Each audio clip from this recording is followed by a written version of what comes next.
What's up, everybody? It's Brandon from Box Office Banner and Coflix Symposium. I am here. Gotta look around, dude. I know I got, Chucky back there, but where's Megan? Where's Megan? Just kidding. Fuck her, right? Even for the sake of this review, fuck her, because, Tiffany up there, you don't ever always see her. She will always be, queen of the killer dolls. In saying that, though, this came out. I mean, I looked at it. I was like, how early in the year did this movie fucking come out? It seemed like it was pretty early, and it's about as early as possible. I think it was like, January 7th? It was literally the first week of the fucking year. So this is going back quite some time. Some people might even be listening to this review. You're like, you're going back to watch movies from this year, but M3gan wasn't from this year. Yes, in U.S. theaters, it was released on the first week of January. Now, here we are in December, rewinding all the way back. This flick, man, I heard the initial hype where, you see the Rotten Tomatoes scores. What does this movie have on Rotten Tomatoes? Can I just look that up real quick, guys? It's one of those where you look at it and you're just like, get the fuck out of here. Like one of those, like, I hadn't even seen it yet, and I'm like, get the fuck out of here. You're telling me M3gan is a what percent on Rotten Tomatoes? Like, critics love this movie that much? There's no fucking way. And I'll tell you what, my Wi-Fi right now is telling me there's no fucking way to look this up. Maybe it's because I'm getting a phone call. Could that be it? I don't know how Wi-Fi works. Anyways, point is, people, M3gan has I want to say it's a 93%. It's a 93%. I'll pull it up at some point. So if this is right, you're telling me that critics, people that shit all over all these different movies are trying to tell me with a straight face that a movie about a killer doll, which has been done before, and you know how they don't give my guy right here, Chucky, any love, that this is a 93%, if that is in fact accurate? That's crazy to me. So I kind of got standoffish, but also even more intrigued, because I'm sitting there like, how could that be that good? And then I started to see the, user reviews and things of that nature rolling out. They were just like, oh my God, this is overrated. So I was hoping when I did finally get to it, I would fit somewhere in between. And I did pull it up now. It is, in fact, a 93%. Let's just look at what they say. Unapologetically silly. Okay, at least they can say that. They're not like, this is the next coming of insert amazing greatest of all time movie here. Like the movies that get 93% on Rotten Tomatoes are like Shawshank Redemption, Jaws, and now M3gan. Yeah, really confused by that. But at least they say that. And the fact that they can say that and still give it a 93% is still wow. I know it's an accumulation of critics, but it just never goes this way. So what made this one so special? What made this one so different? Finally checking it out. Nothing.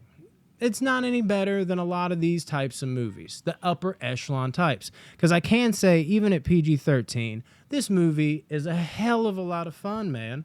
And I thought, I'd have gripes, and I'd kind of go in just like, they never talk up Chucky like this. Chucky's king, da-da-da-da. You already know, like, I got to be a pretty big fan to even have that in the background. But I found myself thoroughly entertained. It's actually very well shot. It's very well paced. And not, oh my God, greatly acted, but for a horror movie about a killer doll, pretty greatly acted. And for a movie that's PG-13 about a killer doll, where I could see them going even less on the blood than normal PG-13 horror movies, they do take it there in scenes, like not to the point where you're like, oh, this is pushing R, but more than like you're going into the movie where you're just like, this might not show any blood at all. This might not be even violent at all. They might allude to all this different shit. I've seen some people say that they do in a way, but they do it in a menacing, dark way. There's menacing, dark qualities about this movie, which I really, really enjoy. M3gan in general, man, like she's a lot of fun as a killer in this movie, but beyond that, there's moments where she is actually kind of downright creepy, and she'll switch to it in like the blink of an eye. That moment in the trailer where she's like dancing and shit, that like it looks so goofy in the trailer. When you're watching it play out, you're kind of just you're watching it and you're putting yourself in dude's shoes where you'd kind of be like, M3gan, what are you doing? And then she keeps dancing, and you're kind of like, okay, what the fuck are you doing? There's little moments like that that are edgy. There's that moment, and I think you see this in the trailer too. If not, it's almost a year old, people. Not a huge spoiler, but she gets on like all fours and she runs after somebody she's about to attack and or kill like she's a fucking monkey. And her just willingness to go all out for this girl, to like protect her and almost like own her, make sure she's friends with her forever. it's pretty fucking intense. Now, obviously, you don't necessarily resonate with that, but you never resonate necessarily with a killer unless you're a psychopath. I'm sure psychopaths watch these types of movies. I might even have one watching a review and be like, yeah, I always resonate with the killer. I do that shit. Real life, bitch. Yeah, no. But the point is sometimes, you'll find yourself just, I mean, you're not like, oh yeah, I mean, if I was a killer, I'd do that too. But you sit there and you try to find a human aspect in this proverbial monster that is slashing and cutting up victims. It's kind of hard to do that per se with something that is a machine for all intents and purposes, or just purposes in general. She's a fucking robot. But yet and still, when you have, whether it be your bad guy, good guy, whatever it is, when you have something, it doesn't have to be a person. It's probably more impactful when it's a person, but you have something in the movie that you feel wholeheartedly as an audience is going to go to fucking war for a person or another something. Like, they don't fuck with that. Whether, it's fucking somebody protecting a person or like maybe Golem with his Precious, like he'll fucking go to fucking war. Like Megan is going to war. She's got one thing encrypted in her technology, and that might have buzzed the fuck out and made her a little psychopath of a machine. But for this little girl that she's friends with, it's going to be her to the end unless she fucks her over. Because she is not playing games about her. And it's deeper. The whole, just didn't necessarily expect what brought on why the little girl, received Megan as a gift, and everything that transpired with that got a little deeper. And overall, man, like the movie as a whole, not just the fact, like it's not really, really deep, but there's like a nugget of more deepness times. Like I said, the better acting than I expected, although not great, but better acting I expected for a film like this, of this caliber. Times the way it's shot, times like how fun, like how like shit. I'm agreeing with Rotten Tomatoes right now.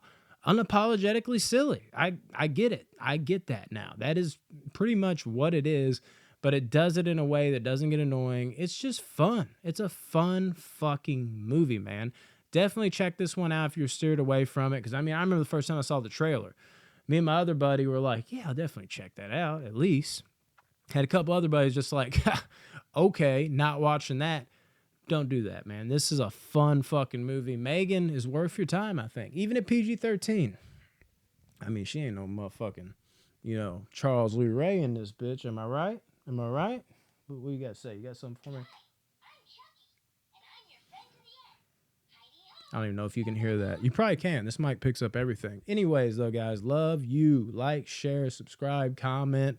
Check out Megan if you missed it early in the year like I did. I think it's worth it. It's not going to be your favorite of the year. I highly doubt that. And how annoying would that be? You're like, man, it's my favorite movie of the fucking year. And I watch it on basically the last week of the year when it came out in the first week of the year. I've been slipping. Yeah. Check it out, though, guys. Love y'all. Peace.